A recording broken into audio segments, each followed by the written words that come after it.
Welcome, everyone, to this week's episode of Gnostic Media's UnSpun, episode number 104. I'm your host, Jan Irvin. I'm joined today by our lovely guest, Holly Seeliger. We have a great and fantastic show lined up for tonight. We've done a lot of research and planning and preparing for this episode. There's a lot into this. So we have a lot to go through as well. This is a lot of original research that Holly has primarily done, and I've helped her with, and we're going to get into a little story before we dig in. But what I also wanted to do is thank everyone for the donations last week for the show and everything, and this week I also wanted to thank Mark Devlin for sending me a copy of his new book, and apparently he cites me in it. I haven't read it yet, but I'm supposedly in it. Thanks, Mark. I appreciate that. Wow. Where to begin? We've got so much ground to cover. Holly, welcome to the show. Thanks for having me. Well, let's just dig in. So we might as well start off with where things sort of began. The audience may be wondering how you and I met. Several weeks ago, you had published a video that sort of attacked me a little bit, and I had reached out to you, and we started discussing research. And so, I'll let you take over from there. Why don't you? I have been producing videos on my YouTube channel for the past year and a half, doing commentary, research, and whatnot. And I put out a video about every day. And I decided for my New Year's Eve special, I was doing a research project called the CIA and the Culture Creators.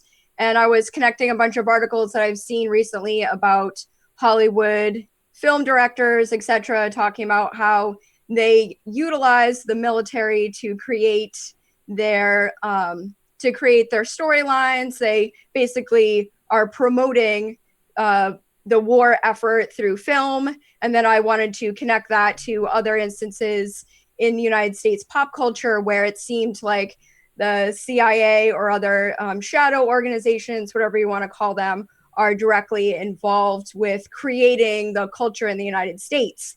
And yes, I did reference your work, and I insulted you. And I think because I had a hard time connecting the whole story. Like, there was a part of me that's still like, they couldn't have created everything. Like, not everyone is a CIA agent, So the very next day, you had seen my video, and I noticed that you had commented on there, and you're like, you need to start reading my work and actually doing the research and following up on my work.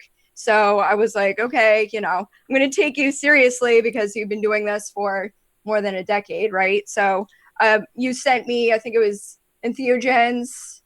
What's in a name? Yeah. Yep. And then you sent me, you were like, you really need to read Spies in Academic Clothing before you, respond about my work. So I was like, okay, well, I should actually do that. And I printed out a copy of it, and I started to actually read it. And then I had my own ideas about what I saw as patterns recognized between Harvard and your research and research that I've done in the past. And so that sort of brings us up to how we got on to Salem. So you had finished reading my article, and you had reached out to me with a bunch of your research on Salem. And you had done research, you had been doing research on Salem for years and just sort of following it. Yeah. And so because of my Spies in Academic Clothing article, you had sent me what you had, and we also had plugged the research into the database. And so I thought over your data for about a day and a half, and I came back to you with a solution for what was behind the and this is where it gets really good. What was behind the Salem Witch Trials, and then you, Holly, you really just took off and you dug in and you did some amazing research. So that sort of gets everybody up to speed here and on how we got here and what we're doing today. And Yeah. Yeah. so now what we're going to do is we've put together basically a presentation. We've gone back and forth and reviewed all of this information and checked it out. So where do we dig in? So we, in my Spies in Academic Clothing article, I lay out the importance of academic cells and how these cells cross-site each other and create a web of academic intelligentsia, so to speak, that creates a web of control of the information that the population gets and how they digest it. That's probably an oversimplification for an 80-some page article, but so what I expose in there is how this whole function works inside the intelligence community, and I use the 7 main books for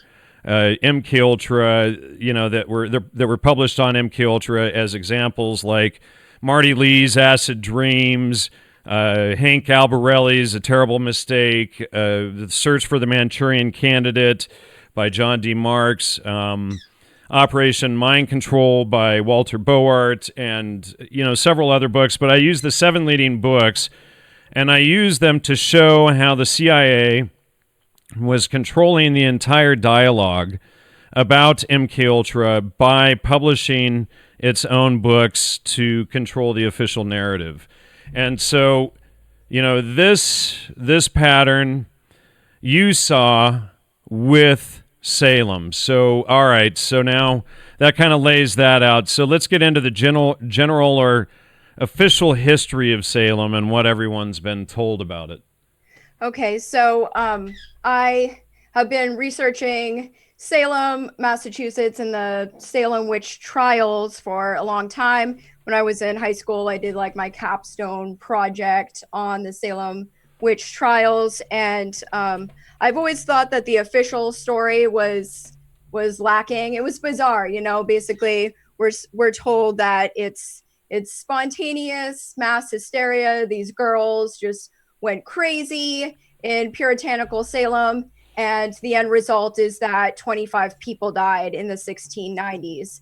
And the whole story seemed bizarre to me. And as I was reading your research, I noticed the connection between Harvard and what you've talked about with Spies in Academic Clothing and the influence of Harvard in the Salem area. They're very close to each other. They're in Massachusetts. And my focus when I was in high school was Cotton Mather. And he was a pamphleteer. He was a medical professional and a graduate from Harvard. And it seemed like his fingers were all over the Salem witch trials, and I never could really make the connection to what was going on. All right, so when you had sent me the research, now, do we want to just go through down the outline, or should we just let the audience know what we discovered now? I think we should hold off and keep their suspense up. And thanks for the donations coming in right now from the audience. I really appreciate that. Mick Clate and Anthony, who just donated $120 total between the two of you. Thank you. I really appreciate that. So let's talk about the Mayflower Compact or contract, and what was that? That was in 1620, correct? Yes. So the Puritans came over to Massachusetts. We're told that the beginning of America started with the Mayflower ship, with the Puritans on the ship sailing over 1620. They land at Plymouth Rock in Massachusetts, and they start something called the Mayflower Compact. And it's a new covenant between the Puritan people and the land mass of North America. And they talk about how, similar to the Old Testament, it's a covenant between the people and the land, similar to the Israelites. And so it was their, divine right to the land and to creation of the colony of Massachusetts. All right. So now the colony of Massachusetts at Salem and surrounding area, they were a group known as Puritans. Now, we should explain a little bit about Puritans. Now, the Puritans are usually considered a Christian group, and that they were the ones who caused the Salem Witch Trials and caused all of these deaths and everything. Now, that is actually not at all true. Now, first off, the Puritans only follow the Old Testament, not the New Testament. Now, anybody who's familiar with Christianity knows right away that a Christian is someone who follows the New Testament and the Gospels, because that's where Jesus is discussed, and that's what makes a Christian. So if you don't follow the New Testament, you cannot be a Christian. So right off the bat, we have our first major red flag here, and which clearly identifies that the Christians have been blamed now for 326 years for something that they had no part of. Now, the Puritans were essentially a Jewish faction that followed the Old Testament, and we're going to get into more of them in just a minute here. But so the Puritans were known as, it was a new type of church that was basically called Congregationalism, that was decentralized. They didn't have a central church, which was actually antithetical to what the Bible says about having one unified church. And so the Puritan Congregationalism, it's very similar to Calvinism, and in fact, Calvinism was also a Jewish version of so-called Christianity, and this is a book from the 15th century, the Judaizing Calvin, that goes into just this, and how Calvin was not actually a Christian, how he was inverting everything. So this Congregationalism was at the core, and Puritanism was at the core of what took place at Salem. So, what we're going to do now is show how Christianity has been falsely blamed, and we're going to uncover the real history of this whole thing. What was the real culprit? What made the people go crazy and whatnot? And we're going to give the real story for the first time in 326 years. So, and one thing I do want to mention is that, the so-called scholars up to now who have published on this, we see the exact same sort of, just like I wrote in Spies and Academic Clothing regarding MKUltra, we see the exact same sort of cover-up going on with the Salem books. And just about every single year, a new book on Salem comes out. There's thousands of books and pamphlets and all of this stuff out there, and they all tell the same nonsense. They all regurgitate the same official myth, and the Christians are at fault, people went crazy, etc. So, all right, so let's go into Jerusalem. Okay, so another facet of Puritanism is that they wanted a church modeled after what they were calling ancient Christianity, and they were also embracing Enlightenment science, which was they wanted to separate themselves from what they perceived as like the old Catholic ways of Europe, and so they were embracing of what was a new study called science. So they founded the New Jerusalem, which was Salem, and Cotton Mather, who was a graduate of Harvard. His father was the first president of Harvard College when it was established. Harvard was founded by the Puritans, and Mather spoke about... In what year was it founded? Let's see. Harvard was founded in 1636, and Salem was founded in 1626. So just a decade before, by the same group of people. Correct. So Salem was founded, and Cotton Mather and other Puritans at the time said that because of the Mayflower Compact, it was a covenant with the land, and Salem was their new Jerusalem. Right. So now, in the official version of history, what we're given is that, the Puritans were so strict. This Puritan Christianity, as this nonsense we're told, is, the women rebelled against the constraints of Puritanism, right? Was that really the case? Yeah, there's books coming out like every single year. I think there's a new book. I don't remember the name of it, but The feminists just love to rally behind this, right? yeah, it's this idea. It's like, okay, well, these women were constrained under the yoke of the Puritan religion, and this is how they rebelled, was through this mass hysteria. Their convulsions, their rebellion, accusations. Was for them to get attention, and we still use that term, puritanical, as in restrained, or versus like a tyrant or something, right? Right. So this has always been the official narrative, where they're like, we don't really know why these women, went crazy, these girls, and some of them were a little bit older, why they started up these accusations. It's called mass hysteria, is what basically they always say it comes down to. Let's not give too much away yet. Okay. So, all right. So, Increase Mather is the first president of Harvard, and he is a Puritan. Now, again, the Puritans were not Christians. The Christians have been falsely blamed for this. The Puritans only believed in the Old Testament. You can look this up. It's well documented. They were not Christians. So, now he is the first president of Harvard, and then his son comes along. And his son is a guy by the name of Cotton Mather. I like to call him Cotton Balls Mather. And he's basically the Salem Justice. And what was his position at Harvard? So he was a graduate of Harvard. And back then at Harvard, it was it's not the same structure that we have today with colleges. He was doing medical research there. He was a minister. So when you graduated from Harvard, a lot of times people would become ministers.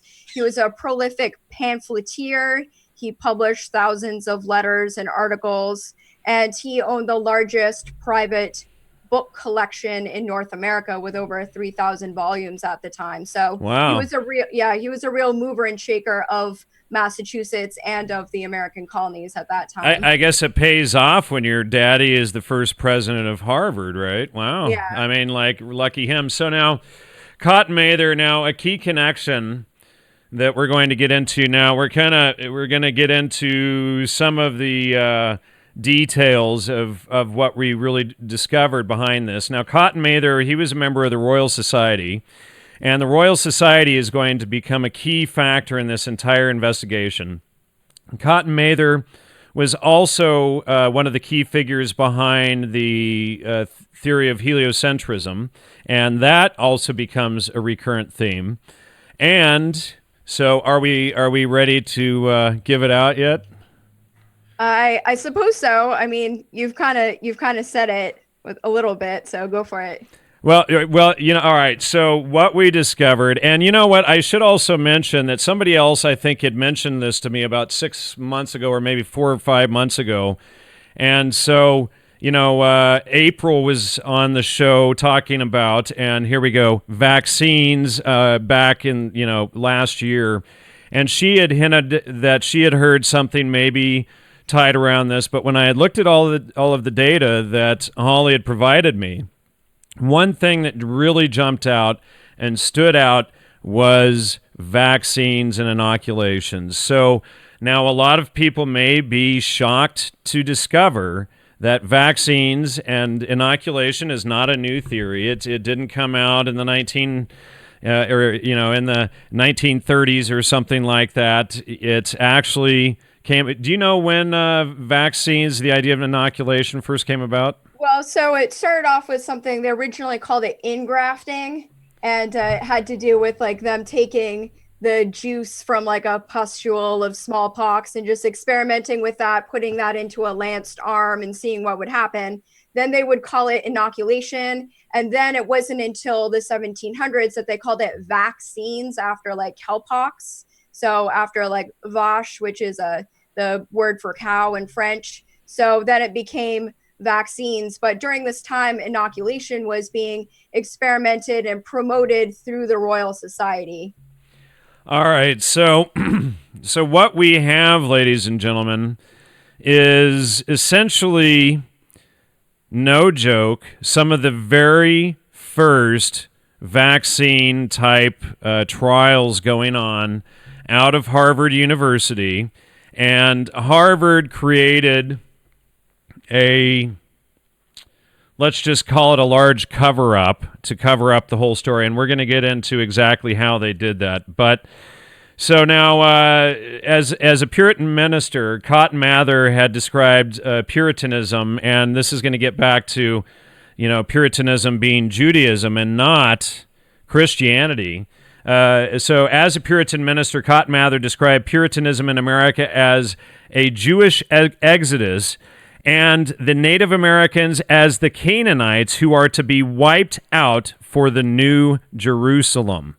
Okay, so that is quoting Cotton Mather, son of the president of Harvard, who is running no less than the very first vaccine or inoculation trials and experiments in the United States or in the colonies at the time.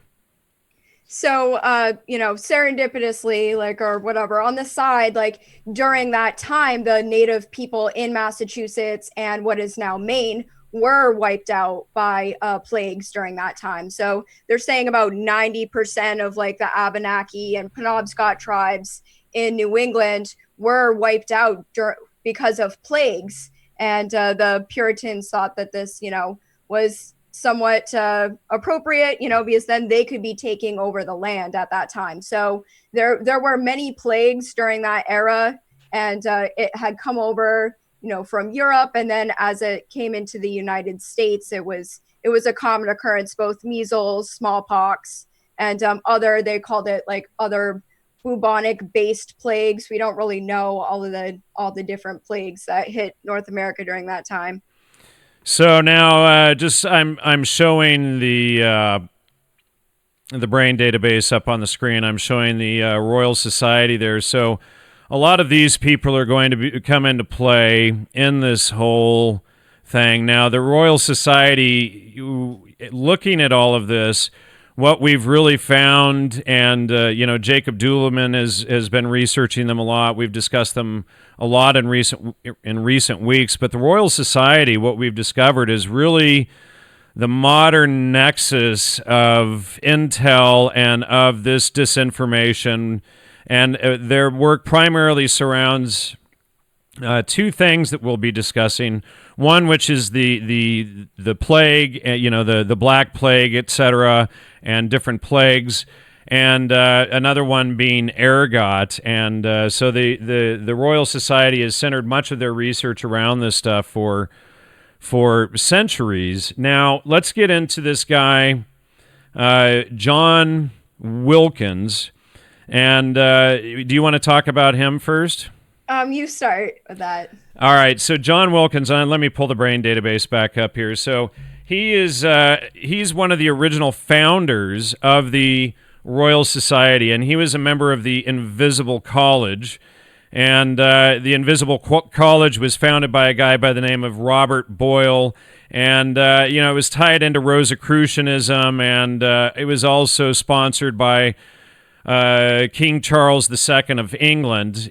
So this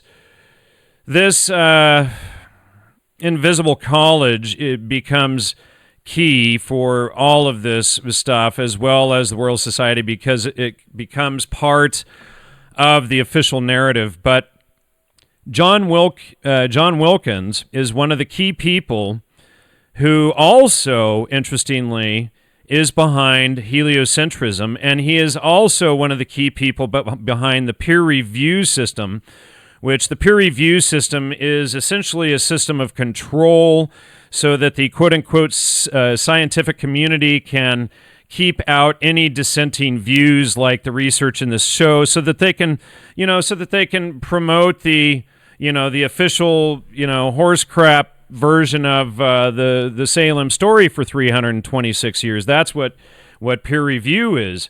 And so, this guy, John Wilkins, he's behind another group, which is this Gresham College group, and Gresham College, which is founded in 1645. And so we begin to see a link up of some of the key people with this Christian college now, this Gresham College now, Christopher Wren, all of these guys, Robert Boyle, Robert Hooke, they're all key to this. Let me see, there was somewhere, some of these guys connect back into the, and I'll get there in just a minute, to the city of London. I'm forgetting who goes where here. Maybe it was Robert Hooke. But it connects right into the city of, yep. Yeah. Well, and it connects right into the city of London. I was just showing the database up there, trying to, here, I'll just pull it up here.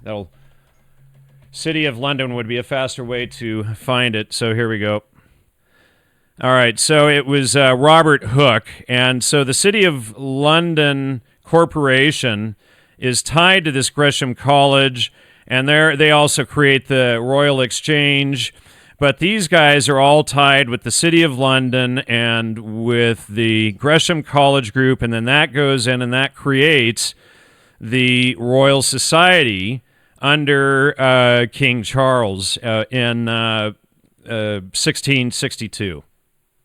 Yep. So they received their first charter, their royal charter in 1662, and basically they pretty much as soon as they started to put together the first scientific journal, and that way they could institute peer review and publish each other's works and reference each other's works. And as the New World was founded, a lot of those same movers and shakers made their way over to the United States and founded Harvard College and continued this sort of creation of academia. And if you look into the Royal Society, it's still an organization that exists to this day, very powerful. You can take a look at their website. I mean, they've got their fingers in everything, and we have all the famous scientists and celebrities of today and of the 19th and 18th century were all members of the Royal Society, including founders of the United States, Ben Franklin, and then you mentioned the Huxleys and Darwin. And then in the 20th century, Stephen Hawking, Richard Dawkins, all the people who are promoting this idea of scientism and however facet you want is coming through the Royal Society and peer review.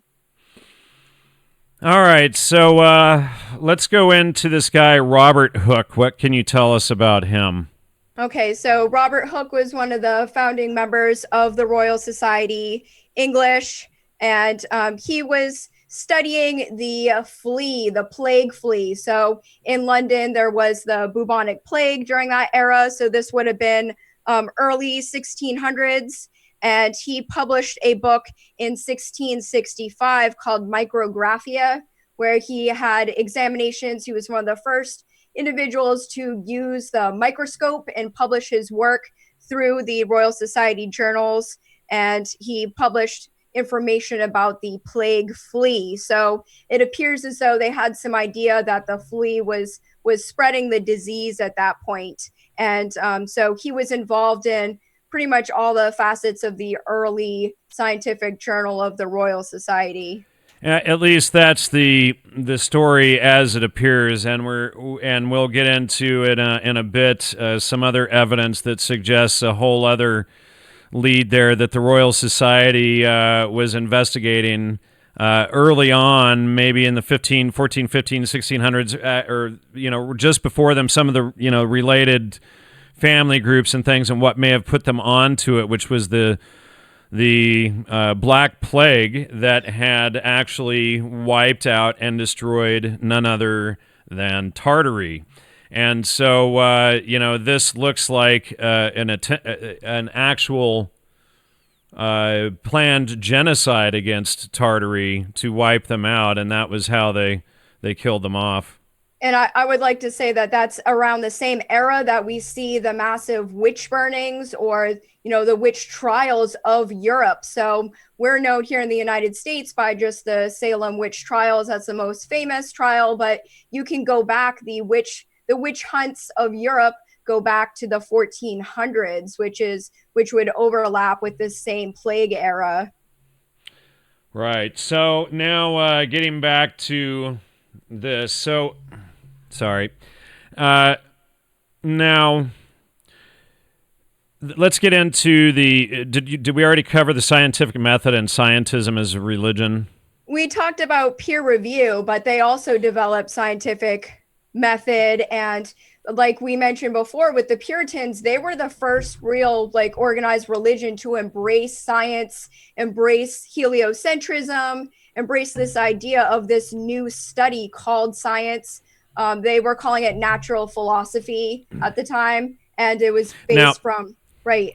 Now, of course, they're all citing each other in their own beliefs of this system that they all create, just like I expose in Spies in Academic Clothing. So it's this, excuse the pun, it's a circle jerk. And so, they're just citing each other back and forth in their beliefs regarding heliocentrism, regarding these different things. And then they promote these things out using the wealth of the royal crown, etc., to fund all of these different projects and to promote the ideals as the crown sees fit. And so this scientism is promoted by Harvard, aka the Puritans. And, so at this point, the Puritans and Harvard should really be considered, synonymous with one another. And so, at this point, we can really begin to implicate Harvard in this investigation, and Harvard really needs, 326 years Harvard's gotten away with this stuff.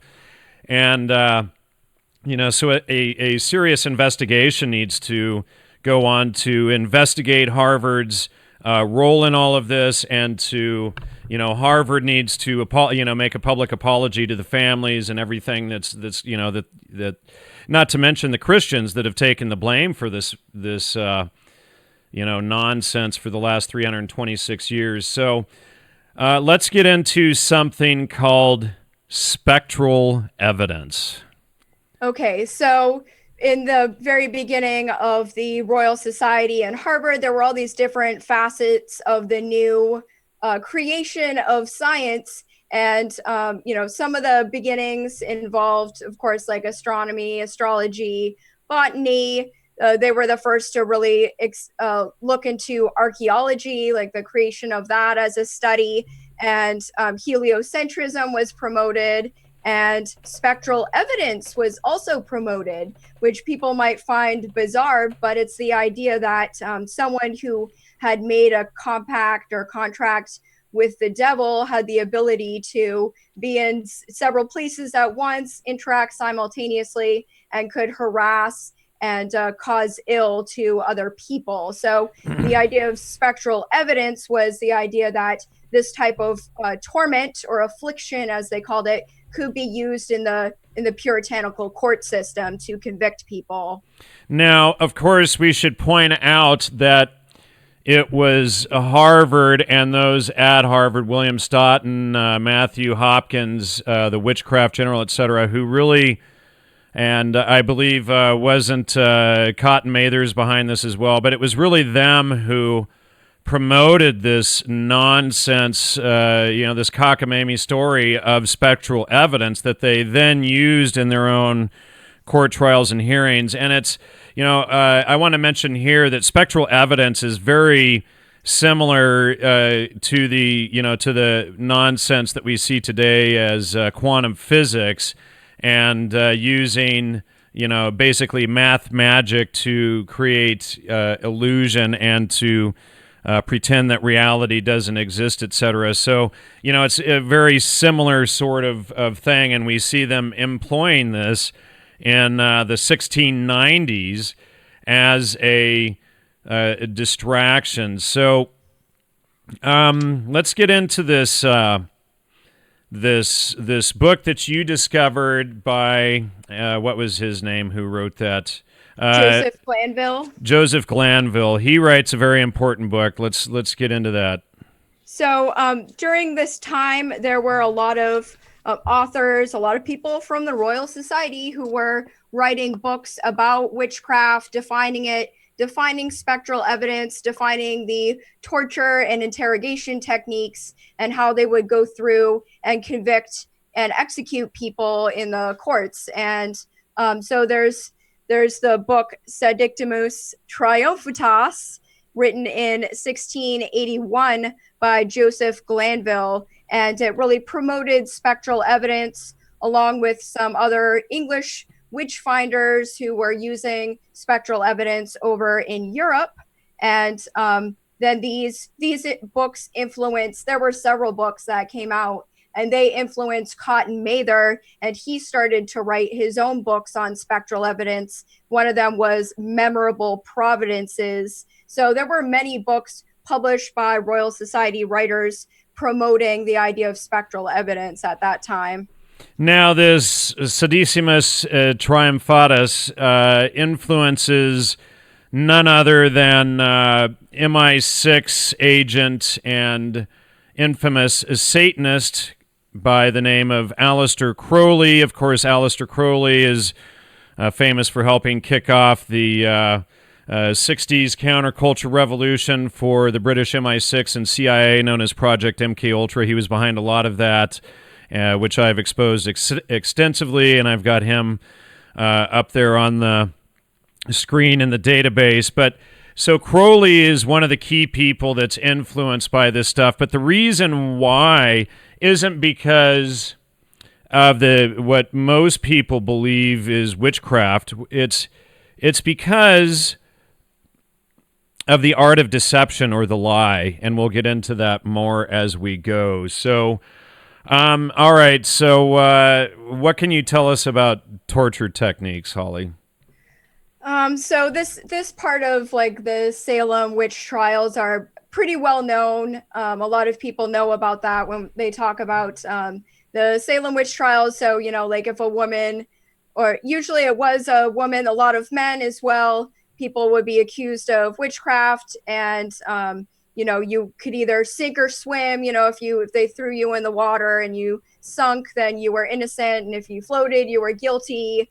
And they employed spectral evidence. So someone would say, okay, this person slapped me in my sleep, or they caused dizziness or fainting, and they would use torture to try to get a confession out of people. They had all these different ways that they could torture a witch, and this was promoted for centuries in Europe, and then it came into the United States, and the 1692 was kind of pushing the limits of the last of that type of spectral evidence being used. Right. So, so Harvard created this whole bullshit nonsense theory to cover their own butts, and essentially, and we're going to go into this more, how they sort of, it created all of this plausible deniability so that they could cover their rear ends to cover up these human experiments that they were doing. But let's get into some of the first victims of Harvard and Cotton Mather's human experiments. Let's talk about the Goodwin children. So this started in 1688, which is several years before the official Salem Witch Trials, as we call it. So the official trial started in 1692, but in 1688, there were 3 children, the Goodwin children. They started to come down with bizarre symptoms, shaking, convulsions, and they were taken into the care of Cotton Mather for medical examination. So shocker. So he took in the kids, examined them, and then he was able to write this. He wrote Memorable Providences, and he was able to describe the Goodwin's children's afflictions, and then that became the basis for the Salem Witch Trials a few years later. All right, so let's get into the actual trials now. Let's talk about how many people die, how many deaths, how many executions, all that good stuff. So it was the largest witch conviction and execution in American history. There had been, of course, in Europe, hundreds of thousands. We don't even know how many people were murdered in a similar way. But when everything was said and done, there were 25 deaths during this short time period, and 25 deaths. So 19 people were executed. One man was crushed to death because he would not admit. So it was one of the torture techniques to lay him down and pile him up with stones. And he refused to admit that he was a witch, and they just kept putting stones on him, and he got crushed. And then 5 people died in prison as well in Salem. So when all was said and done, 25 people died. There were a lot of people that were accused. A lot of them were women, middle-aged women, landowning women, and this is one of the limited hangouts that they've actually used as an excuse of why the Salem Witch Trials happened. It was because it was a land grab. So this is one of the nonsense smoke screens that has been fed to the public. Yeah, they're like, oh, it could have been a land grab because some of the women, were widows, land owning. It doesn't explain the whole situation, obviously. And it seemed that only there was the Governor Phipps, who was governor of Massachusetts at the time, and only when the accusations started to move their way up to some more high-level people in the puritanical sphere that the governor shut it down. So it went on for a while, and of course, the judge at the time in Salem allowed the use of spectral evidence in his courts, which was very contested by other judges in the area. So there seemed to be this sort of collusion where everyone was allowing spectral evidence to run. It's like, arguing that, quantum physics is real and there's 13 realities, so there could be this thing that happened on another dimension, and therefore that's what took place. I mean, that's the kind of nonsense argument that they're feeding. So what we find is that just as I exposed with MK Ultra in Spies in Academic Clothing, we have a total control of the entire dialectic with Cotton Mather involved, and all of them from each different direction are Royal Society. So the Royal Society needs to be investigated and needs to be brought to to justice for their crimes against humanity, against this, for all of this. And, spreading this lie against the Christians for 326 years, which was, as we'll get into more, that was the reason for the cover story, and that was part of the plausible deniability, was to blame the Christians for this whole thing. So now, as an example of how, and this was a Professor Olson that published this on his website. He talks about this guy. And on October 8, 1692, Thomas Brattle, a merchant, mathematician, astronomer, and fellow of the Royal Society, wrote an eloquent letter quoted above criticizing the witchcraft trials and convictions of the members of the General Court. Now, mind you, the members of the court and the convictions, everything is being run by other members of the Royal Society. They're all in on it. They're all playing the dialectic from a different angle. And, so here, I'll just show this quote on screen here. But this letter increased Mather's cases of, and that's the president of Harvard right there. Cases of conscience apparently had a great impact on Governor Phipps, who on October 12 prohibited further imprisonments for witchcraft. On October 26, the General Court dismissed the court of Oyer and Terminer, and on October 29, the governor formally dissolved it. On November 25, 1692, the General Court created the Superior Court of judicature to try the remaining witchcraft cases, but spectral evidence was not allowed. Okay, so again, spectral evidence was created by the Royal Society people. Okay, so now it's the Royal Society talking about the Royal Society and not allowing Royal Society nonsense into a Royal Society thing. So they're playing up different angles of the dialectic to cover their own asses for their own plausible deniability. And so this time, only 3 of the 56 defendants were condemned, and Phipps pardoned them with 5 others awaiting execution. In May 1693, Phipps pardoned all of those who were still in prison on witchcraft charges.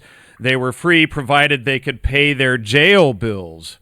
So, you lock them up in prison for a while and then,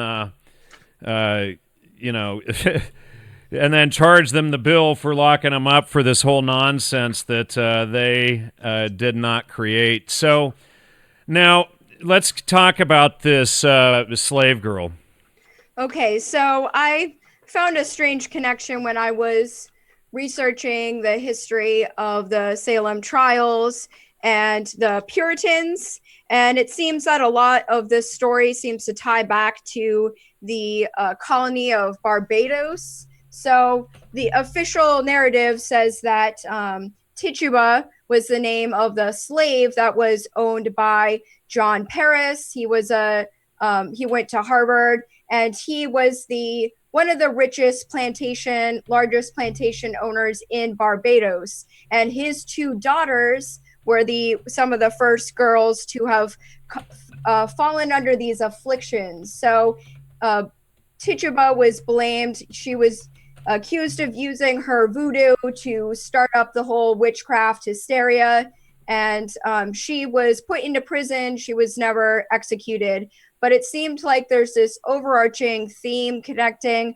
Puritanism to Barbados. It seemed that the Puritans simultaneously were going to Massachusetts and Barbados at the same time. And also under Oliver Cromwell, who was a Puritan, he allowed Judaism into England again. And the Jews of England were going to Barbados with the Puritans, and Barbados became the sugarcane capital of the world. They promoted slavery. That's how the slave route went to the United States, was through Barbados, and also the rum trade that was starting up. So, which was used for slave trade. Exactly. And the Royal Society, since Barbados is still part of, it's an English colony still technically, the Royal Society is all down there as well. So there's like a strange connection between all of Barbados and Massachusetts at this time. And so there was also, we believe, a connection that they had discovered sugar and other things to lower the immune system so that they could cause disease and everything. And people, you want to talk about that as well?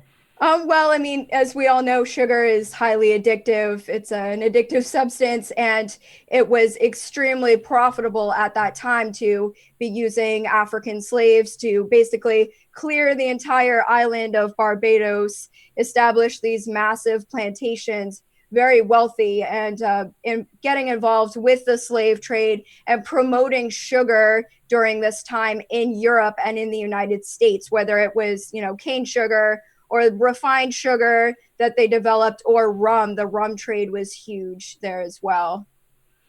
All right. So I just want to point one more thing too.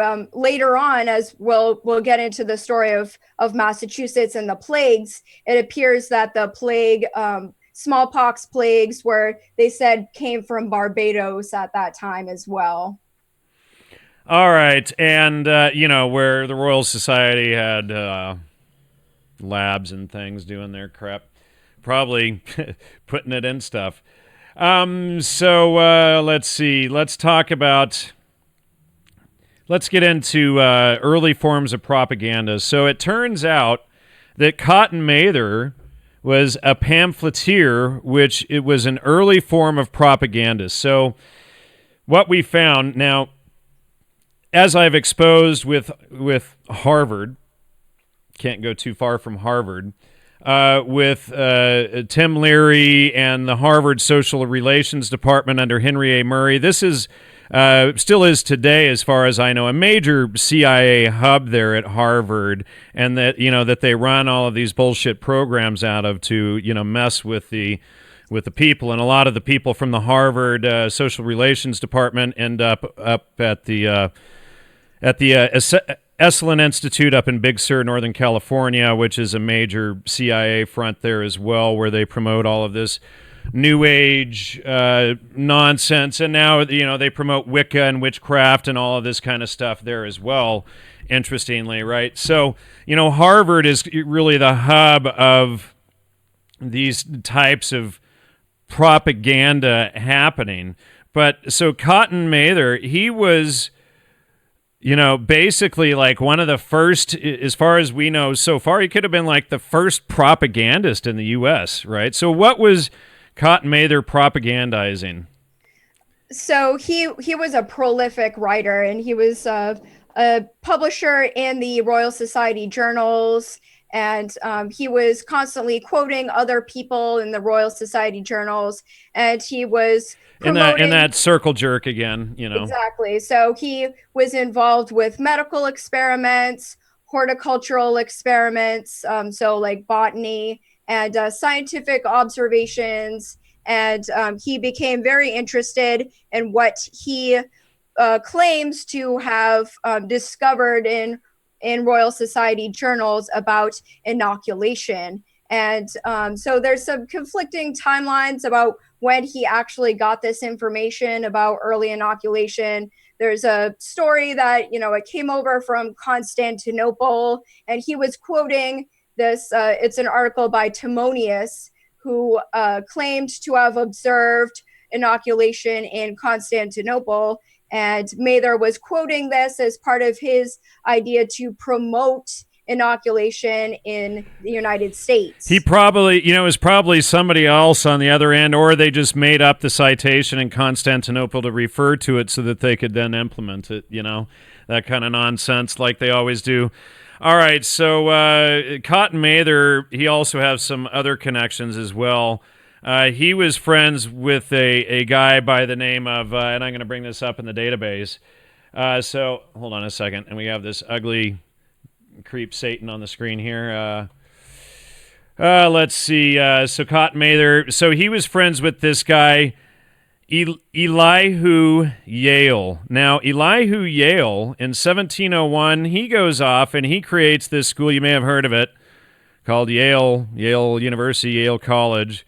And, of course, Yale University, that's where we get the order of none other than Skull and Bones. And, of course, it's one more of the Ivy League schools where they promote all of these same tactics and everything. Down here we got, who is that down there, like George Bush and all these Satanists and their order of trickery and sophistry. But so he, Cotton Mather actually told Elihu Yale to go and found Yale University, and so that's actually the foundation story of Yale as well, and the same little nexus of Royal Society people.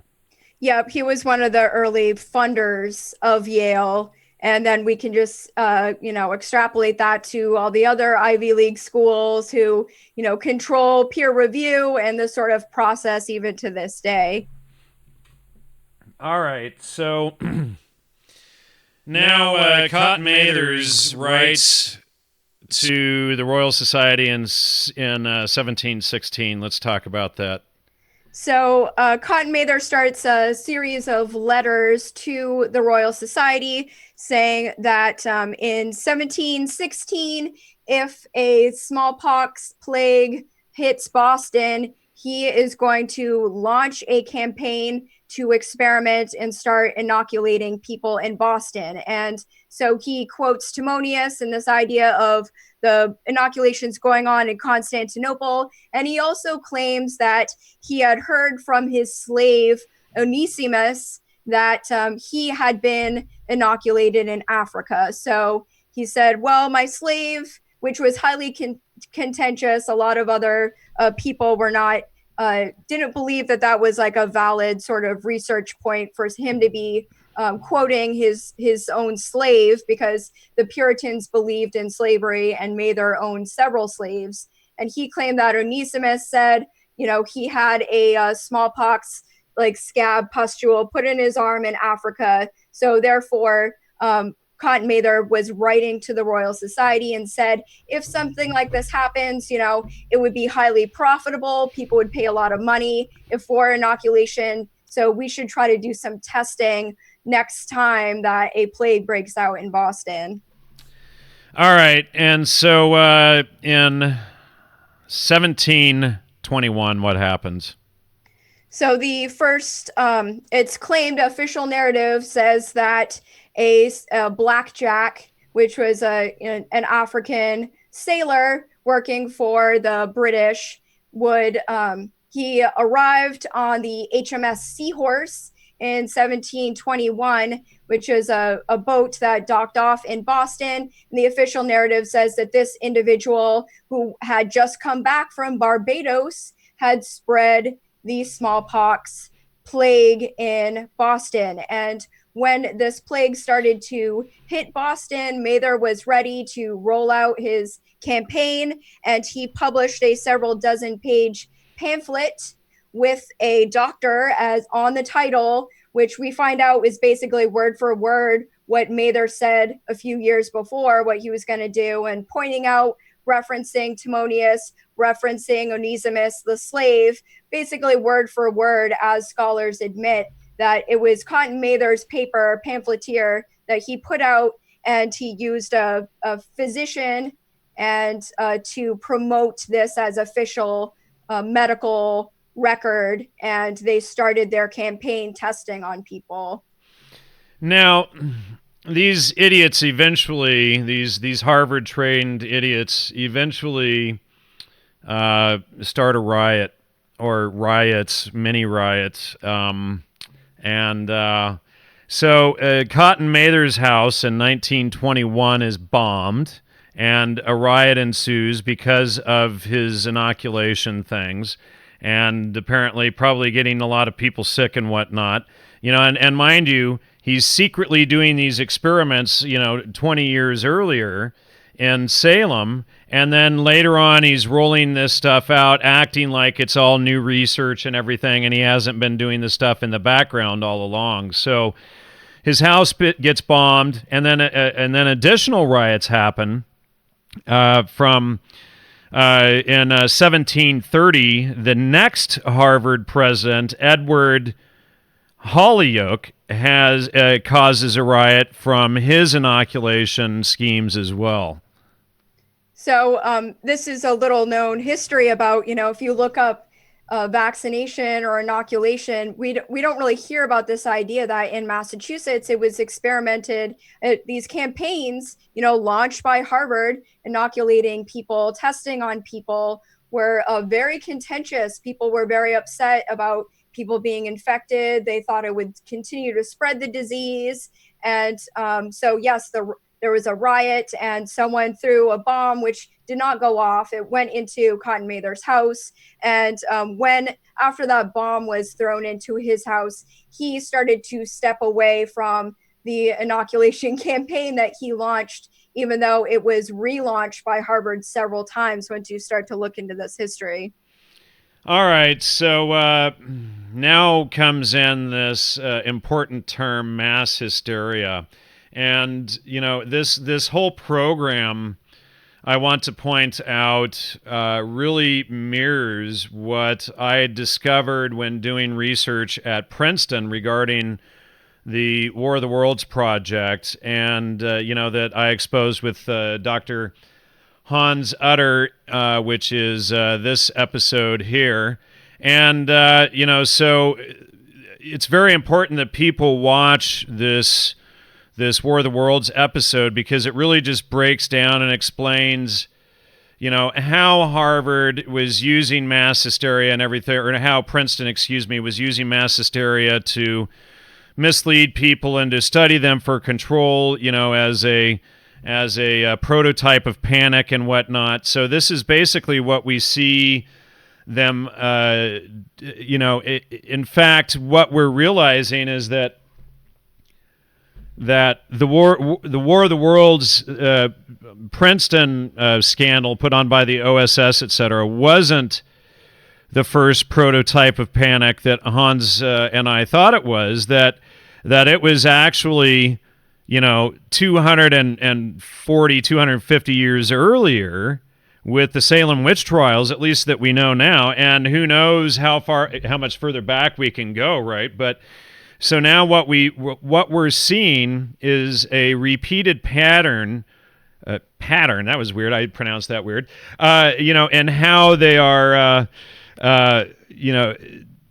doing these types of operations. So, Salem becomes an earlier prototype of these operations. And and then that rolls on later on throughout history, and Salem actually becomes, as we'll show, has key influence in the CIA's MK Ultra program. Yeah, so a lot of people think of the Salem Witch Trials or as like this one incident, just some women who went crazy.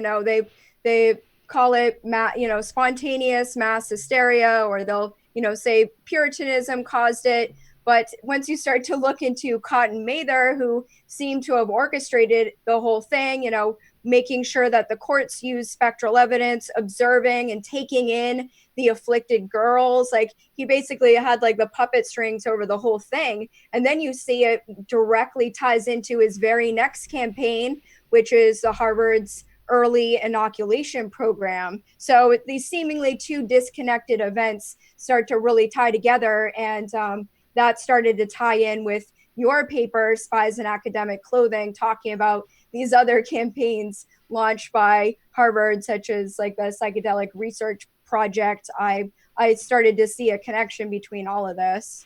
And so, for the audience, my paper here, Spies in Academic Clothing, it is a long paper, and it's worth every bit of it for you to read it and understand how they run these operations. But, it's really key to understanding how these people at these so-called Ivy League schools, how they run their scams and their so-called academia. All right, so let's get into Ergot. This is going to be fun. Let's get into Ergot as a limited hangout. So this is actually where I made the connection that Harvard seemed to be connected to the Salem Witch Trials. So when I was reading your article, you were talking about ergot in Spies in Academic Clothing, and ergotism, and you talk about ergometrine later on, and Pont Saint Esprit.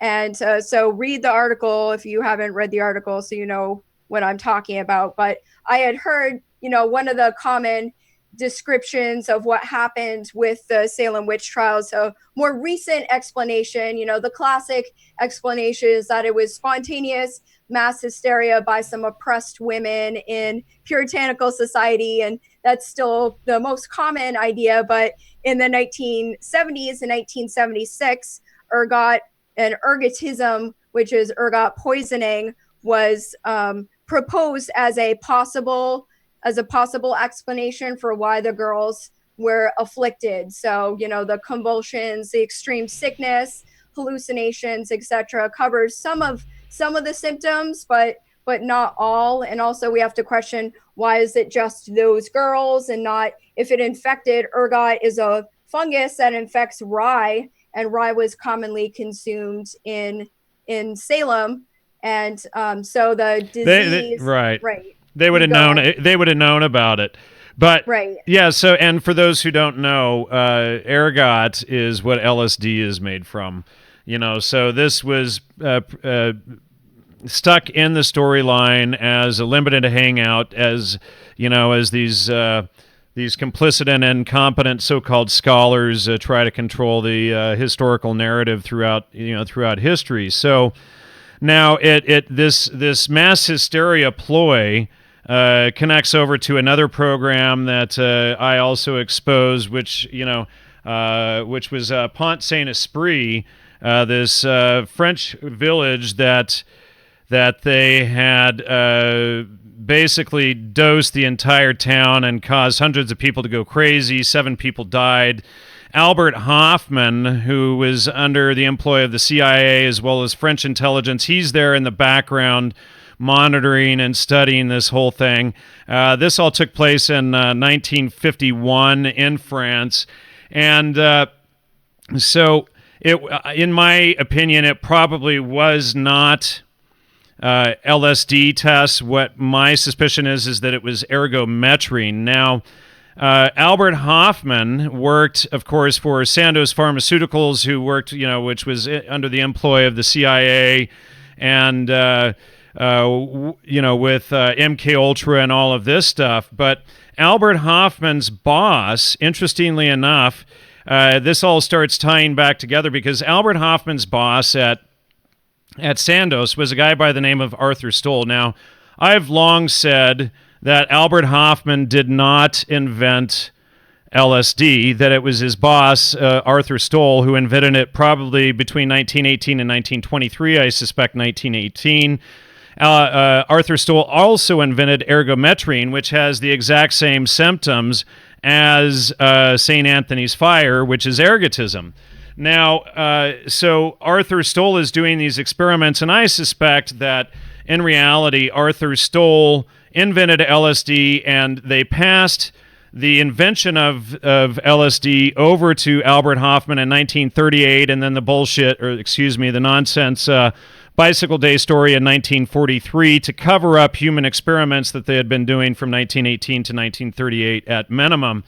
And so now what we're going to find is that excuse me, somebody's distracted me. So what we're going to find is that at Arthur Stoll at Harvard, not at Harvard, Arthur Stoll, Albert Hoffman's boss, was a member of none other than the Royal Society. Now, in 1965, another CIA agent working with a guy by the name of Dr. Andrea Puharich, they were all under the employ of the CIA and MK Ultra, working with Aldous Huxley and everybody in that whole thing. John G. Fuller goes over to France in 1965 and does a follow-up study, the day of St. Anthony's fire, and he brings in all of this UFO mass hysteria and stuff as he's coming in to create more hysteria on the poor French people that the CIA already dosed and already did all of this stuff. I mean, talk about, these, the sick psychopaths at the CIA, just absolutely disgusting. So, Arthur Stoll is a member of the Royal Society. Now, it gets better. So, in 1933, in an article that I had co-written called Manufacturing the Deadhead, I discussed this guy, Leo Perutz. Now, let's pull up Perutz. Now, Leo Perutz wrote a book called The Mystery of St. Peter's Snow, which was a novel written in 1933, wherein he predicts the isolation of a hallucinogenic drug from an ergot-type fungus 10 years before they discover the hallucinogenic properties of ergot-derived alkaloid LSD. So here is this guy writing this novel, 10 years apparently, so it's officially discovered in 1943 with the nonsense Bicycle Day story that's when LSD was invented. But, so even if we go by 1938 is the official story that Albert Hoffman discovered it, well, here's Leo Perutz writing the identical story in his book, St. Peter's Snow, but he doesn't call it LSD. He says, it's derived from a fungus of wheat and, all of this nonsense. So as it turns out, I started investigating Leo Perutz and his family, and it turns out that Leo Perutz was a family member to a guy by the name of Max Perutz, who is a member of the Royal Society. So, it's a very tight loop that goes right back to that, and we can see, the same connection. So now this limited hangout later on that's promoted regarding LSD is interesting because both ergot and the plague and these vaccines and all are both being promoted by the Royal Society. They're both different, streams that overlap, and the symptoms overlap. It's like they use one and the other to cover up, as a cover up for their human experiments and stuff like that. That's, sort of a guess I have at what they're doing there.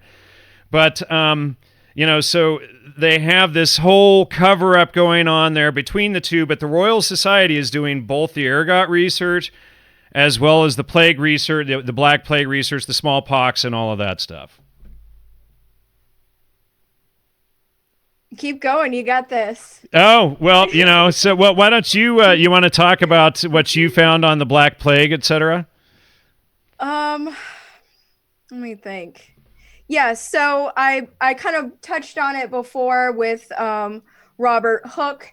It appears that the very founding of the Royal Society ties in with a lot of Black Plague researchers. And there seems to be also a connection between the observations of the ergot fungus, whether it got into, the food supply, or we found evidence that it was used as chemical war put into the water supply, and it seemed to weaken populations. So people get very sick, even to the point of their limbs would fall off. It could be a really terrible disease that would start to affect people. And this would wear populations down. And this was all going on at the same time that this Black Plague was going through Europe. And we know that it's a massive number of Europeans died from this plague, the pustules. And so there seems to be this connection between people researching these diseases along with ergot at the same time. And the Royal Society is once again tied in with that. All right, so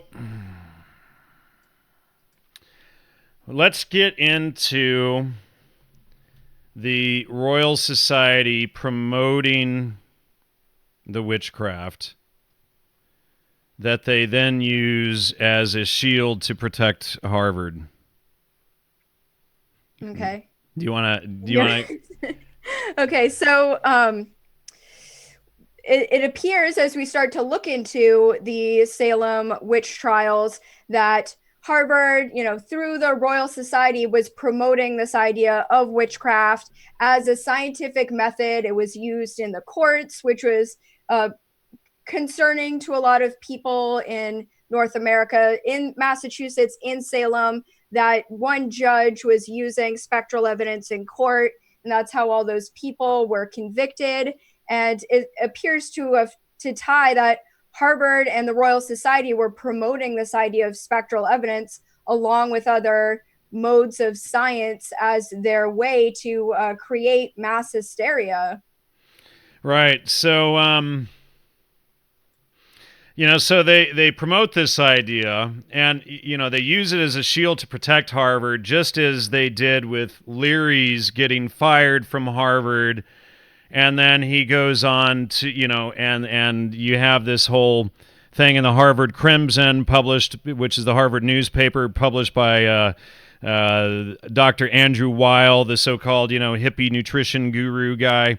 And, so this is all staged, and they're all working behind the scenes in the Harvard, social relations department, staging this all so that Leary can go out and promote this crap. Now, so it gave the illusion that Leary's spiritual message was being, and I'm, there a couple of points are out of order here, so I'm just going to go ahead and read this quote. So now this is a quote that I wrote in Spies in Academic Clothing. It says, one thing that is difficult to understand is the fable regarding Tim Leary's getting fired from Harvard in 1963 and the exposure by Dr. Andrew Weil. It appears from the evidence that Weil's exposure was just an old trick using the Hegelian dialectic problem, reaction, solution, or thesis, antithesis, synthesis.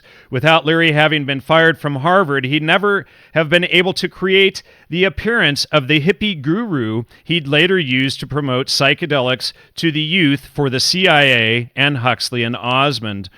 Weil's so-called exposure and Leary's subsequent firing, along with Dr. Richard Alpert, or so-called Ramdas, created the illusion, in my opinion, caveat, that Harvard et al. Were trying to suppress, quote-unquote, Leary's spiritual message.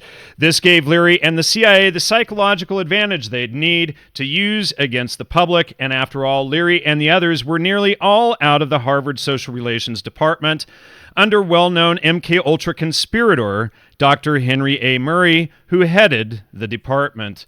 So, so they're running this scandal, and they create this whole, this whole thing at Harvard for this. Now, let's, Leary's spiritual message is being suppressed, right? And so then Leary can crank out his spiritual message to the hippie children of peace, love, and CIA, LSD, and mushrooms and all of that stuff for MK Ultra and hypersuggestion. Now, something else was suppressed as far as the public was concerned. It was, what was it? Witchcraft. So, okay. So the Salem Witch Trials give the appearance that the Puritans, they're suppressing the spiritual message of the witches, right? And so we have the exact same ploy. The only difference is that Leary is, pretending to be the witch himself, whereas, Cotton Mather was not, essentially, right? Yeah, so they invented this whole idea of witchcraft and spectral evidence and creating this mass hysteria, and then they can also simultaneously be promoting enlightenment and enlightenment science. And so it's like this idea of plausible deniability, because Mather, after the witchcraft trials went on and after his failed inoculation campaign, he was denied the presidency of Harvard. As his father had been president of Harvard, it was assumed that he would take over. But it seems that Harvard started to distance themselves from this inoculation campaign, which they completely created through the Royal Society journals. You can read the primary documents, and some people in the chat are like, where are you getting this information? Well, I've been reading like primary documents, like a lot of his letters, and going through what was going on at the time to try to create this timeline. And it appears that they were able to create this idea of witchcraft and magic and promote it, and also at the same time be promoting this enlightenment science and undermining basically Christianity as they're going through by offering up this solution of enlightenment. Correct. So they created and promoted the witchcraft, and then so they, the Puritans suppress it, quote unquote, and so this causes a big interest in it, and so today the Royal Society publishes nonsense articles like this one here on screen.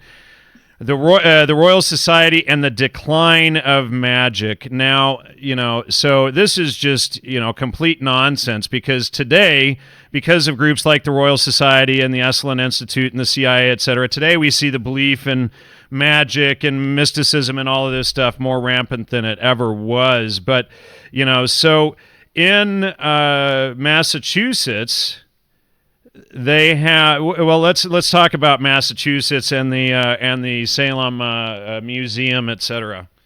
So if you go to Salem, it's basically Salem, Massachusetts is basically the witchcraft capital of the world. If you're in downtown Salem, it's all cobblestones, and every other store is like a tarot store, or get your palm read, or the Salem Witchcraft Museum it shows like the wax, it's like wax sculptures of all the people who are accused. And then at the very end, they're promoting modern Wicca. And of course, people also know that the Church of Satan, the headquarters, is in Salem, Massachusetts. So this article that you pulled up, the Royal Society and the Decline of Magic, which is from the Royal Society Publishing, they're saying it's paradoxically influential, that it seems that the Royal Society simultaneously promoted magic and witchcraft, and then also they're denying that they were involved and said, oh no, we've been promoting enlightenment all along.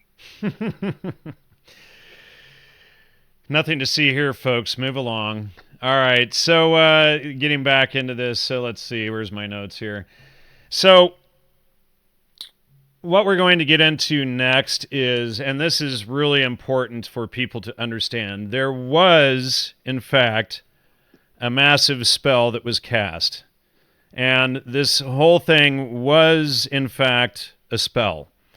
And, so this is going to be hard for a lot of people to grasp, but what people need to understand is that for 326 years, an entire PR campaign, an attack was launched on the Christians falsely, and this entire spell has gone on falsely for 326 years, but it is a spell. It was an illusion to get people into a dream state or a state of, believing lies for hundreds of years and blaming Christianity for so-called suppressing this stuff when this whole thing is a charade. But the entire event is actually an inversion. So they're going around and they're accusing witches and they're blaming the Christians and pretending that witchcraft doesn't exist and all of this stuff. But meanwhile, it is the witches in the whole story were the Puritans and the Harvard faculty and the Royal Society. And they are the ones who cast this spell of inversion. And then they control the dialogue, from several different directions for over 3 centuries. And so this is all a form of Kabbalistic black magic. And the spell was cast against the Christians and has survived intact up until this moment right now. And, this spell is undone. And, so what I want to discuss as well is that, the woodcuts before and after the trials and everything of Salem and everything, when we get into the woodcuts of this whole thing, we can see, and, and I need to get this together in an article where they're actually dated now. What we actually saw was more simpleton-style woodcuttings being brought about a century, 2 centuries after the fact to make the people of Salem look like simpletons and morons and all of this stuff. And but when you go back, this type of thing, but when you go back earlier into these, you see much more complicated woodcutting. So it's like, the stuff that they promoted afterwards looks like a 3-year-old drew it, whereas this earlier stuff from the 15th century and earlier 1600s is much more detailed and intricate. And so, and here's one of the witches' homes from Salem. But, so these wood cuttings were altered. I think they were altered after the fact to control, the appearance and of the people of Salem and of the white settlers of the era, of the Christians. They were made to look like simpleton Christians and all of this, dotards, and they did this horrible thing. So this was all part of the magic that was a part of the spell that was created by Harvard and the Royal Society and the Puritan, lack of a better word, the Puritan witches.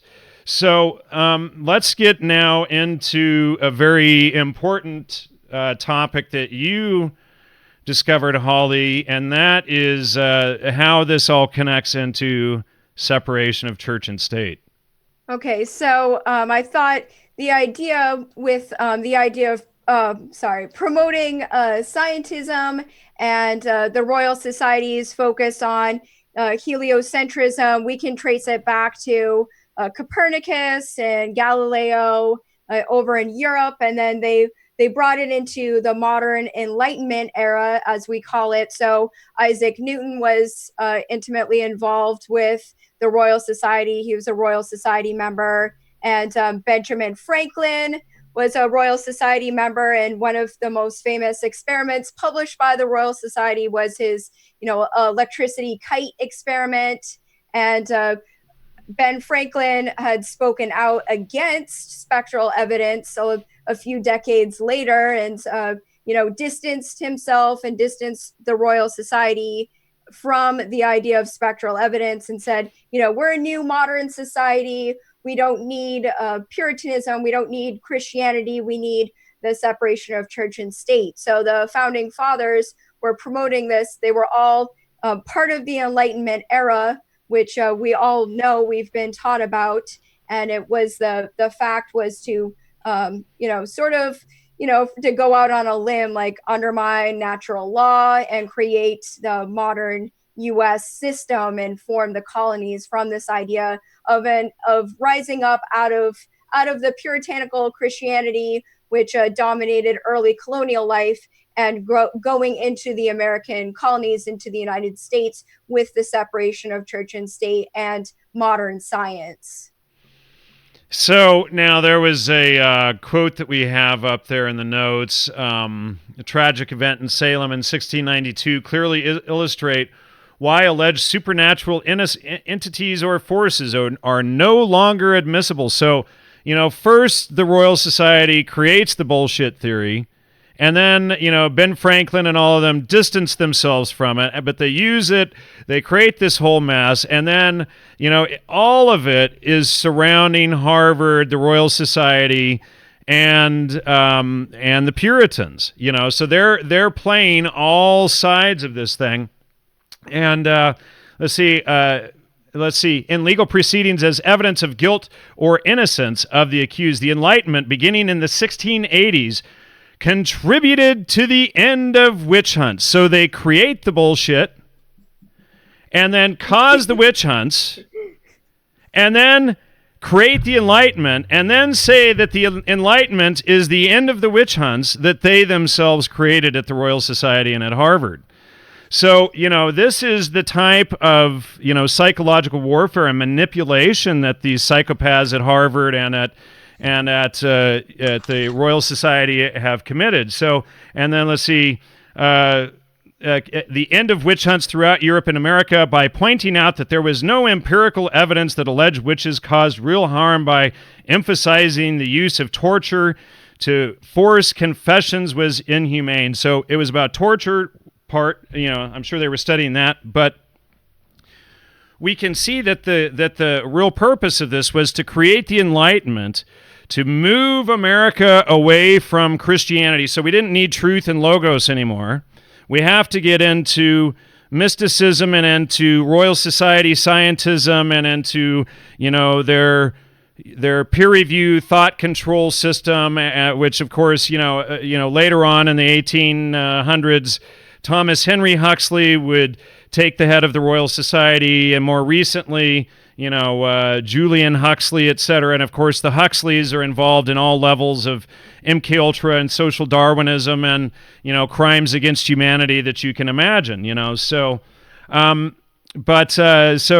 cause the witch hunts, and then they turn and claim that it's the cause of the witch hunts and the end of the witch hunts.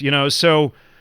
This is all of this nonsense that they are playing from all different sides as the Royal Society controls the dialectic of the whole thing. Now, let's see. So I've already talked about, Leary. So, now here, let's go back to Leary for a minute, because Leary, it's claimed, he went rogue and, he got out of the CIA's control, and he was just a scholar gone bad. And, this is part of the official, nonsense narrative of plausible deniability that Harvard has created so that they don't get their asses sued for the 60s counterculture revolution and, the CIA's MK Ultra program running out of their social relations department, right? So, so they claim that Leary went rogue, and then they create the air that Leary was fired in the Harvard Crimson with the nonsense article by Andrew Weil and all of this stuff.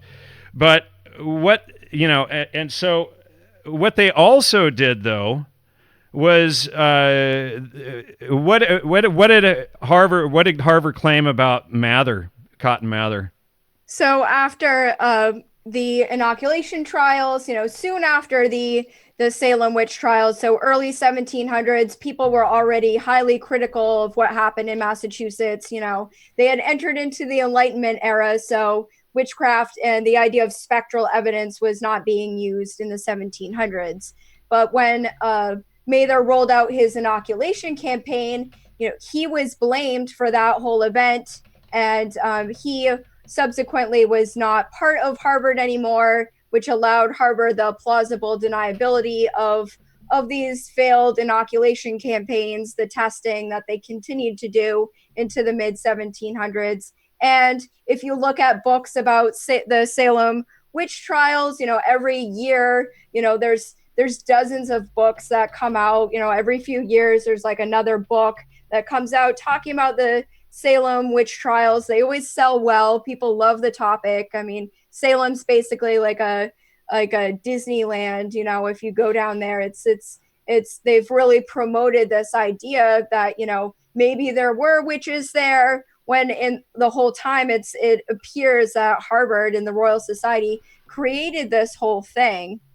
Right. Now, I also want to point out that in this Disneyland thing there, when you realize that it's all about the art of deception, and it also explains, why the Church of Satan would use Salem as as their location to host this thing, because they would know that this was all a massive deception against the American public, and especially against Christians. So they knew that that was a key place. So that's, I think, why they put their location there. Now, so Leary's spiritual message was being suppressed. The witch's spiritual message was being suppressed.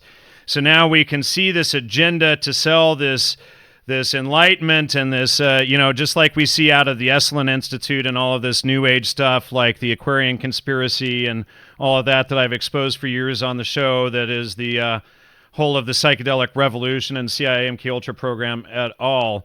But so the twist is that Mather wasn't the witch, but he promoted witchcraft behind the scenes, whereas Leary became the witch himself. And so, for those who think that Leary was some great genius or something over there at Harvard and the CIA, the only twist of brilliance that he added to this pathetic ploy was that he assumed the witch's role, as opposed to Cotton Mather didn't. So, I mean, if you guys want to think that Leary was smart or whatever, that's the extent of his brilliance right there. So, so this is all a great big double rap lie that they've done against Christianity, and that the Puritan Jews and Harvard and Royal Society committed against the Christian community for the last 326 years. And in August 25, 1706, Ann Putnam, and I wonder if that's the famous wealthy Putnam family, publicly apologized in Salem Village Church for causing the deaths of innocent people, which she said was due to a great delusion of Satan. Okay, that's not exactly true, and they're creating, again, they're misleading the public about what really took place. Eventually, the colony admitted that the trials were a mistake and compensated the families for those convicted. So they create this whole thing. They lie, they attack the Christians, get blamed for this whole thing, and then they admit it's a mistake and they pay it off. So that, mind you, the Christians are the ones who have taken the blame for this entire spell for the last for however long, even from 1706.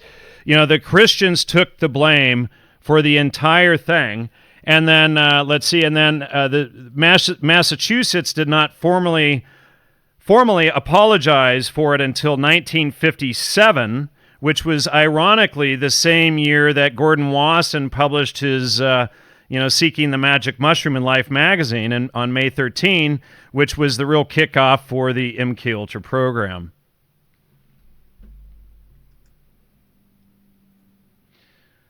So, well, what do you think of that? So, good job there. So we're just about done here, folks. We're just about to wrap it up here. Well, I think people need to take a look at the idea of Harvard and the Salem Witch Trials and the inoculation campaign, which Massachusetts and Harvard, I'm pretty sure, never compensated all the victims of the inoculation campaigns in the early 1700s. People were tested on for a long time by Harvard during, for inoculations. So I think the point here is that people need to start looking for academic cells. So your book, your article, Spies in Academic Clothing, connected these pictures of seemingly disconnected people and events that happen throughout history and connected to academia. But my call to the audience is to start to look for these academic cells, and not just in Harvard. Harvard's our focus here with the Salem Witch Trials, but you just look at Yale or look at any other college. You can pick any subject. I bet you could probably pick boll weevils or something like that and research that, and you'd probably find a damn academic cell running the same scam behind it. But one thing that we need to point out is that it's either the incompetence or the complicity of these so-called, modern scholars and academic cells. 326 years this nonsense has gone on. Nobody's told the truth. I heard maybe one other person several months ago possibly investigating it. I don't know what the results of their investigations were. You and I put this together, and you've done a fantastic job digging up all of the research. I got to hand it to you, Holly. You are the most brilliant woman I've ever researched with, and that I've ever met on any of this stuff. It's just absolutely fantastic what you've uncovered here, and your ability to research is amazing. So I have to give you credit and kudos to all that you've found here. And no doubt that people will find this repeating pattern that I lay out in Spies in Academic Clothing, elsewhere, and then we can get in and really begin to tear the intelligence community apart and how they've run these scandals for centuries, and we really need to make them just completely impotent. So this is one of the key ways that we can do that. So now the Christians are officially exonerated from the Salem Witch Trials for here on out, and investigations into Harvard and the Royal Society and the Puritans, I think, can now be made in confidence. And yes, it's true, the witches really existed. They were the Puritans who worked for Harvard and the Royal Society and sold you the lie for over 300 years. And so now, one of the greatest magic spells that has ever been committed in all history, cast against the Christians by the Royal Society, Harvard faculty, and the Puritans 326 years ago, is now broken. Woo! Woo! So there you go, folks. That's it. That is a wrap. And did you have anything that you wanted to add to this, Holly? I hope you subscribe to my channel. I usually don't talk about these subjects as much. I talk about alternative politics and try to put out videos every day on my YouTube channel. So if you want to subscribe, that would be really cool because my channel is pretty small. And how do people send you donations? Because you do your work on donations just like I do, and so it's really important for people to support your work as well. How do they support you? So if people go to my YouTube channel, I've got a PayPal, Patreon, Maker support buttons all on there, and sounds like what I need to do. Yeah, definitely. Yeah, and I've got some of my viewers in the chat and some of my awesome supporters. So thank you. Thanks, everyone. Thanks, everyone, so much. Thanks, everyone who donated during the show tonight. I appreciate it. So we had about $150 worth of donations. It's so much appreciated. And can always use all the support we can get. And anyway, thanks so much, everyone. Good night. See you next week. Robert Rowe will be back next week. We've got a great show lined up for that. And boy, I'm not even going to give you a hint on it because you won't even get it. So anyway, take care, and until next time.